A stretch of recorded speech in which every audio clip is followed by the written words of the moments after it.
Hey, I'm Will LaVesit. He's Eric Claville. You tune into LaVesit and Claville, where we give it to you straight, like it is, from a black male perspective. So let's get right to it. This show, I think one of my favorite shows, Successful While Black.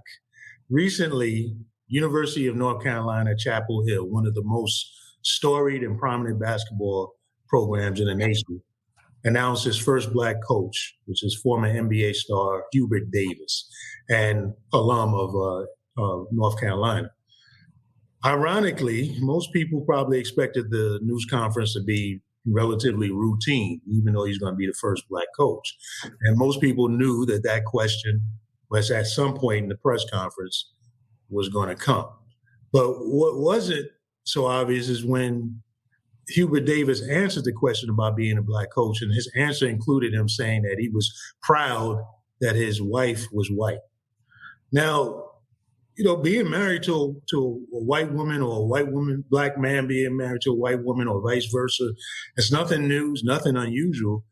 What struck me, and it struck a lot of people, is why did he feel the need to say this? And it brought to me the mind of what it's like being successful as a black person working in white environments, in the sense of what we talk about in black literature, the white a version of the white gaze, where your thoughts and how you behave, you're always mindful of how maybe whites are thinking about it or trying to meet a white standard. And for many people on social media, people commented on this, people have written about it. I mean, like I said, I didn't understand where Hubert was going with this. And it just brought to mind that the only, reason I can think of is that he was feeling that awkwardness of the moment, and he totally botched, the question, because he's thinking about, how are, my employers, how's the white community going to view me in this slot? I mean, what do you think, Eric? Yeah, I think, Will, this is a very good topic for us to discuss, not just in this context, but in every single context of African-American success and upward mobility. Successful While Black carries many, many burdens. I mean, we're going to look at several instances here as we talk about this particular topic. You bring up Hubert Davis. We're going to look at the issue with Leo Terrell, Geraldo Rivera, and several others. But I think, I can't really get into the mind of Hubert Davis and why he said what he said. Like you said, there have been many social media tweets about it and responses. And my take on social media, usually the thoughts. What's wrong with social media? well, again, first of all, I think media is misplaced.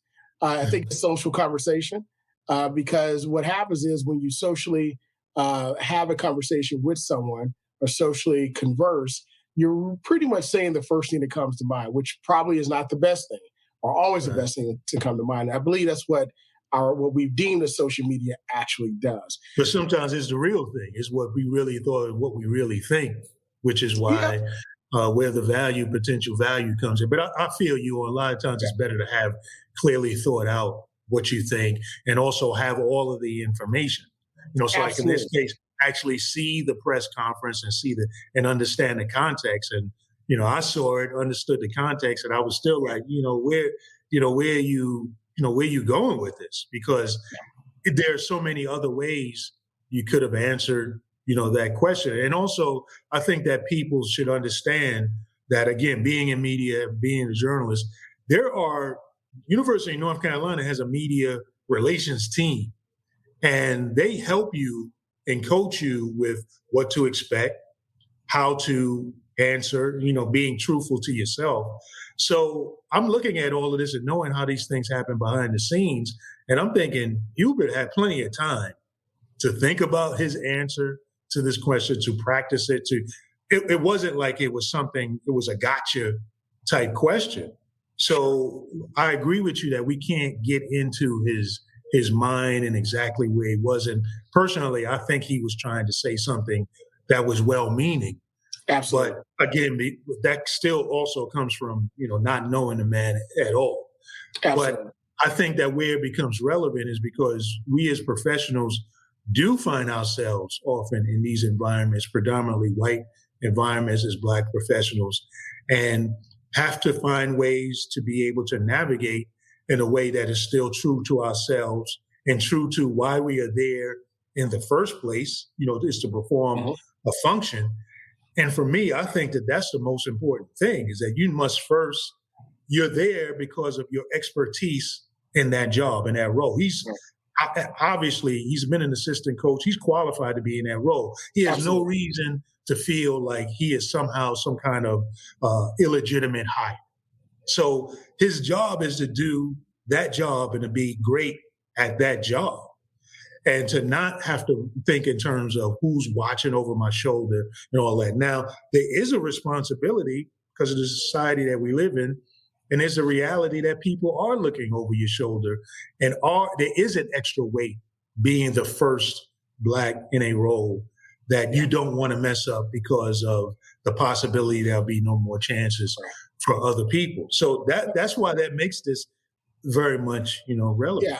But Will, I think it's a little different, especially in North Carolina basketball and sports, especially competitive sports of basketball and football, because, you are the first quote unquote Black coach, but it's a tradition that has been successful under Black players.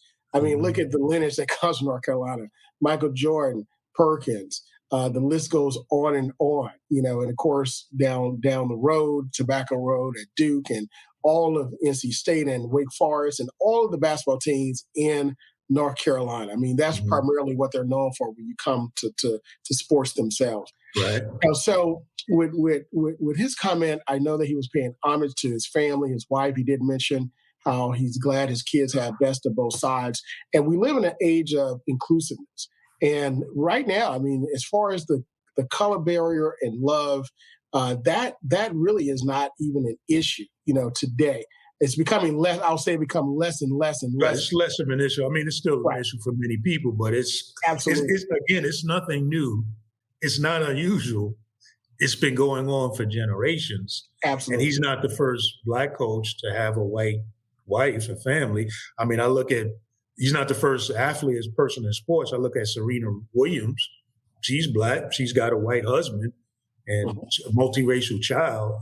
I don't see her struggling with, the way the onslaught that has come upon her, being a Black woman and being excellent at what she does. Right. I mean, it's like, well, I mean, this is not new things. Keep in mind, Will, I mean, we don't see it on television. It's not publicized as much as the Serena Williams marriage. But a lot of African-American athletes do marry non-Black women. They marry white women that they meet in college. That's why you get a lot of the athletes who are now that we call a light complexion, the Klay Thompsons of the world and people like that, who are actually in sports now. I mean, so again, this is not an issue thing within the African-American circle or the like.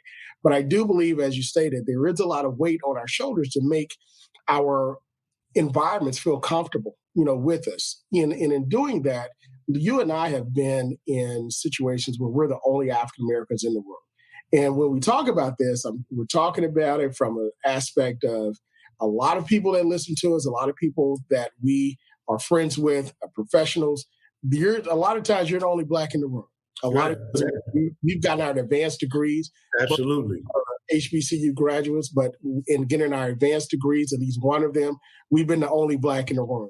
In serving on committees and commissions, you've been and I've been the only Black in the room. When serving on boards and boards have started to open up, we've been the only Black in the room. When certain task forces are created, especially on racial equity, within white established organizations, we're the only Blacks in the room. Only Blacks in the room, right. So there is an expectation that you have to represent in a certain way so that you ensure that you're not the last African-American or Black in the room. In addition to that, Will, there is a pressure that's there to where outside of ensuring that you say the right thing and not the wrong thing, but also that you don't alienate the people that actually invited you to come into the room. Because again, you want your opinion to be taken seriously. You want to leave your mark, even if it's only one mark. And also you want to ensure that that door stays open. So I think as African Americans, we understand this pressure, But I don't think a lot in white America really understands the pressure that a lot of us are under, and we really can't understand it. I know, when we talk about basketball, when we talk about sports, when we talk about business and being CEOs, when we talk about being the first African American doctor in a facility or hospital, the first African American attorney, first African American judge, and things of that nature. There is an unspoken rule that exists that you cannot mess up. I remember when I was going through one of the mentor programs for higher education and so forth, and being a executive and possibly a president. One of the presidents from a university, who was the first African American president of a major state institution in the Midwest, he stated after he got into office, he and his chief of staff, he took him into a room, closed the door, and he looked in his eyes. He said, "We got to be perfect." And his chief of staff understood, because he was a black male, understood exactly what the black male president was saying. Said, "We got to be perfect. We got to get it right." And they opened the door and went out and performed, their duty. And Will, that's the pressure that we're under when we're in those situations. We got to and I certainly, because you're absolutely right. I mean, as a journalist, 15 plus year career, many papers, Arizona Republic, Virginian Pilot, Tribune Company.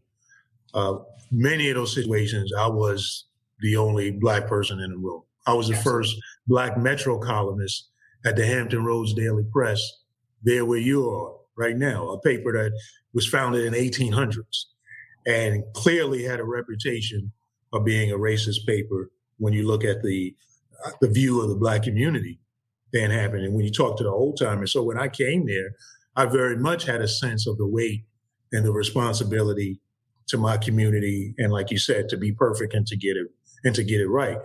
But when you have an understanding of our history and how people have come before us and have borne that weight and carried that torch, you, at least for me, develop a sense of confidence and a sense of responsibility and sense of inspiration that if they were able to do it under the kinds of circumstances that they found themselves in, then I'm built for this and I should be able to do this. And I think that the way that you navigate being in the room, the only one in the room in those kinds of situations, is that you got to focus on everybody's common humanity.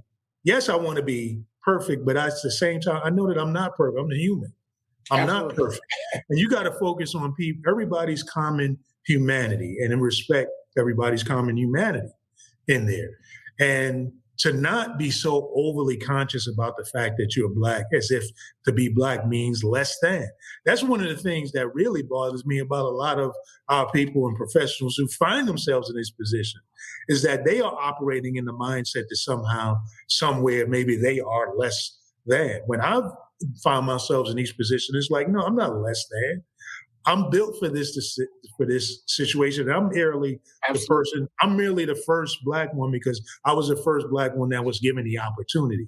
I'm not the first black one who was capable of doing this. And that's key. That's key. the other flip side of that comment of being the first black. Is as if you're the first black one that reached the level of white acceptability that you could do this. No. Being the first at this day and age, in many ways, is also an indictment on the society, indictment on us as a country. It's an indictment of your company that it took this long, because clearly there were people who came before me, came before Hubert Davis, who were capable of being the head coach. So in Hubert Davis's case, it's really the long tenure of the coaches that were before him that makes for a good reason for why he ends up being the first. And for me, that was one of the easy reasons that he could have easily given as an answer, is to say, hey, it's significant that I'm the first, and I recognize that and I respect that. But clearly there were others who came before me through the North Carolina system, all of the great players and coaches that are black that came before me that could have easily been in this slot. But let's also remember that North Carolina, its coaches have had long tenures. I mean, it was 15 years for the coach who's retiring. And prior to him, you had Dean Smith, who seemed like he was there forever. So that was a simple answer. But I reckon, I recognize the question. I recognize the significance of it. And I'm proud to be in this moment. That's it. Where does this talk about your family and your white wife come from? Other than you're somehow conscious about race, in that way yourself. Yeah.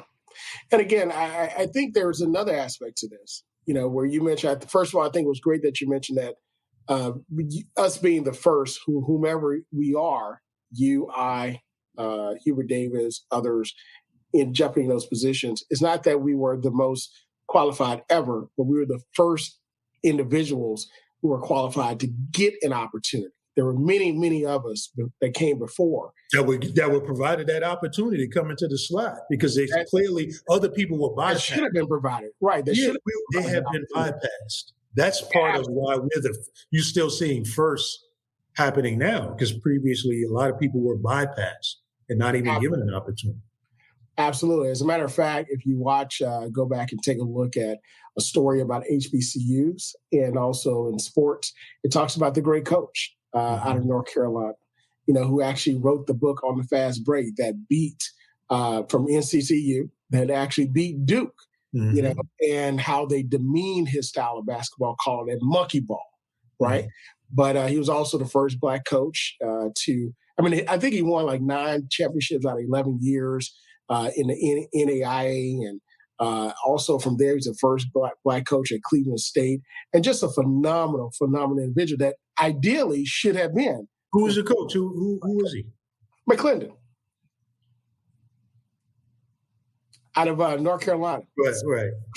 Yeah, absolutely. And again, it's a phenomenal story that you can go back, take a look at, and that shows that he was, John McClendon, should have been the first and really was one of the greatest basketball coaches ever. And after he died, he was the last living linkage to John Naismith, who actually helped to create the game of basketball. So with that, we also look at how not just being the first in the room, your qualifications are challenged and you find yourself having to watch your speech in the way that you don't offend and make everyone feel comfortable to keep that door open and to keep access to opportunity.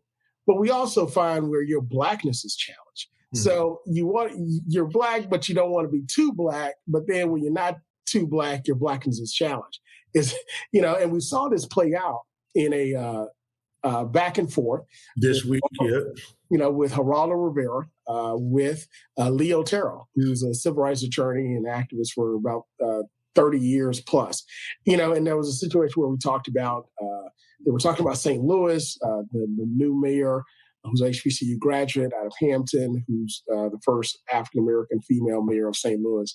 And Geraldo Rivera actually asked Leo Terra, when was the last time you've been to the ghetto? Because the question was, can a Black person, is a Black person the best person to lead a majority, quote unquote, minority city? She was arguing that because she's Black, that best positions her, and having a white mayor would be less able to lead a majority city, of which Leo objected to that. He said, that's ludicrous. Right. Yeah. And the take on that is Geraldo Rivera was asking, well, when was the last time you've been to the ghetto? In other words, he was challenging his Blackness to speak to that Black issue. Right, as if ghetto equals Black. All things Black. So, and that's the thing, like you said, is just so ludicrous and offensive about it, is because it again puts in a box what is Blackness. What is Black? As if being Black does not cover a gamut of experiences, socioeconomic lifestyles in America. Now, here I am, I'm telling you, someone who was raised in the ghetto, in public housing in Brooklyn, New York. And I know that does not encompass all of what Blackness is about. And here we are in 2021. we've been through the Cosby Show, which, regardless of what you think about Bill Cosby at this point, the Cosby Show showed you Blackness that had very little to do with living in low income, quote unquote, ghetto life. So you telling me that if you grew up in that way as a middle class, solidly middle class, father's a doctor, mother's a lawyer, that's not a Black experience? That's absolutely the way that my children were raised. They were raised in a middle class environment. And I can tell you, I bask them in Black culture and a pride and an understanding of themselves. So again, here is someone else outside of the community bringing, white European standards into what it means to be Black, and then has the audacity to tell a Black person, hey, you don't meet these standards. Who are you to talk on this topic? And you don't meet these standards. And Geraldo should know better. Geraldo is somebody who has a background in journalism, who has covered the Latino community, which has all this variety, including Blackness in the Latino community, of which the audience is looking at one right now. I'm half Latino. My mother is Dominican Republic. And he should know better. He knows about the different socioeconomics, but it just shows how people can lose their way and get caught into these little narrow boxes about what Blackness is and what Blackness isn't. Absolutely. And we also see it from the business side. Let's go back to sports. Where you're seen in sports as being a producer, but you're not seen in sports as being the thinker. John Thompson was the late great John Thompson. He told Patrick Ewing, he said, big guys, big centers can be the thinkers too, which he talks about, which helped to propel him into coaching, which finally he got a shot at Georgia. Right. Now, Patrick Ewing is sitting in the seat of his mentor as a coach at Georgia. It's fantastic. And look what he was able to do in turning around a program midstream, and when the Big East get to the tournament. I mean, absolutely phenomenal. I've been watching his career when he was with the Charlotte Hornets. Of course, Michael Jordan changed the dynamics of ownership in the NBA and just not being a producer and everyone making money off of him, but he actually said, I'm going to own a team, which helped others like LeBron James. Team. So, and then I've been able to meet some of the top guys that Jordan has around him and attend some of those games and really see how that organization runs and how African-American leadership is promoted. Now, other organizations are starting to promote. Some have been very good at that. We take a look in the 60s and the 70s, how the Boston Celtics of all cities and of all teams actually promoted African-American coaches with Casey Jones, the great Casey Jones. Actually, first starting with Bill Russell. Bill Russell was a player coach. Absolutely. So there's nothing.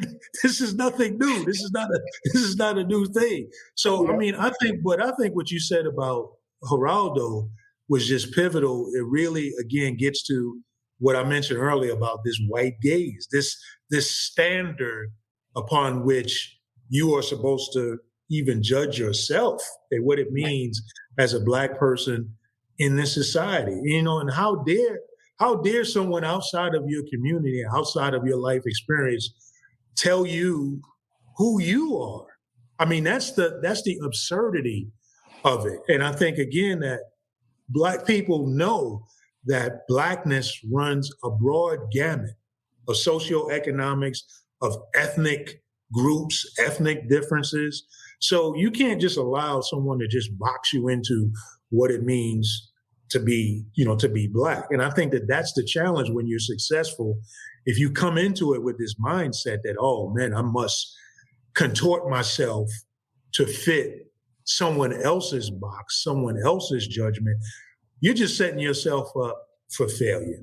Rather than success, you're setting yourself up for failure. The best way to be successful is to be true to yourself. Absolutely. And to recognize, yes, you're going to have to code switch because not every environment, the language, the tone, the mannerisms is needed for each environment. You have to adapt to who you're talking to. If Hubert Davis is going into an inner city to recruit a kid, an inner city or down in rural Louisiana, he's going to be able to, he needs to learn the mannerisms and some of the language and Absolutely.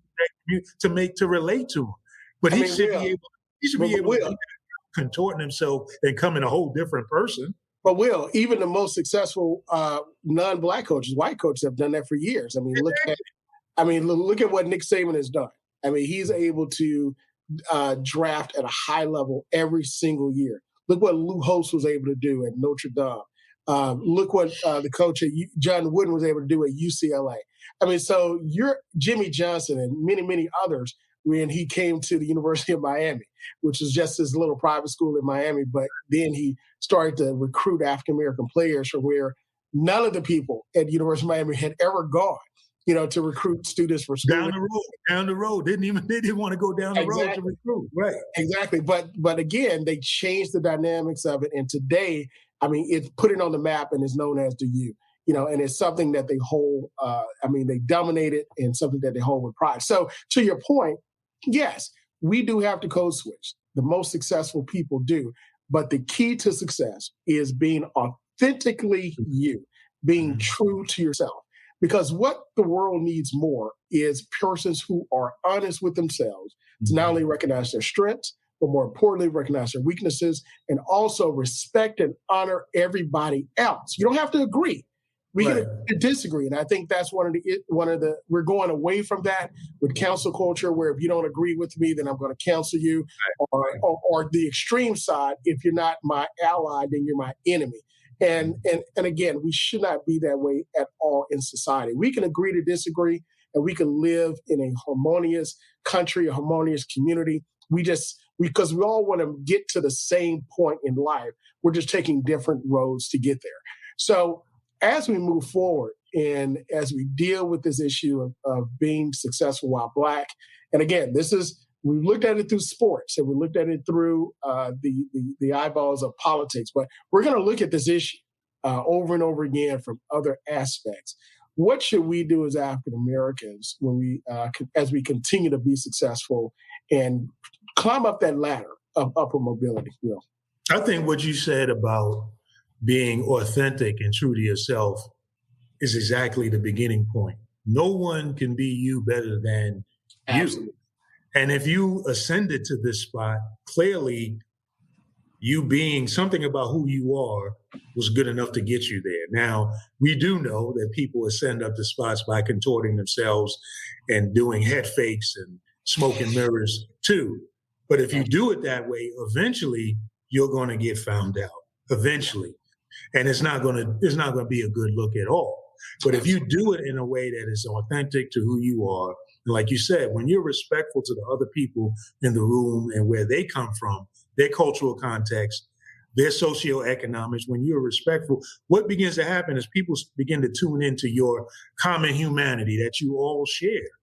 And they begin to learn from you and respect where you're coming from. Now, along the way, there are going to be some folk that are just never going to accept who you are in the room. As a person of faith, that's where I leave those folk to God. That's a battle for God to fight, and for God to protect me in that situation. But I think what you said about being authentically who you are, respecting other people, focusing on the job at hand, and being excellent, because you should want to be excellent anyway. Regardless Absolutely. Of whether, we must be perfect or we're not going to survive. No, everybody's objective should be to be excellent in whatever Absolutely. It is they're doing. And whether you get cut or not, at the end of the day, if you can look at yourself in the mirror and know, hey, I did my best in the areas where I fell, I tried to learn from, I tried to correct, I tried to respect people, I tried to be true to the job at hand. That's all you can really ask for yourself. That's all you can really ask, because there are going to be haters out there. There are going to be people who are going to look to chop your legs off from under you. And I can tell folk, for young folks, guess what? Oftentimes they're not all white. Oftentimes they'll be your own Black folk. But that's another show for another time. That's another show. I got a whole lot of material on that. So I hear you. And look, that's the great thing about our conversations, Will, is that we're able to address these issues from a real life experience and a timely standpoint, to where, again, what we want to be is successful and authentic in everything that we do. Once again, we want to thank you guys for tuning in to LaVesit and Claville. We'll be talking about this subject for many, many days to come. So if you like us, go to our social media on Facebook, like, share, and follow. Also on our other social media as well. And tune in next time, because to us, that's the way it is.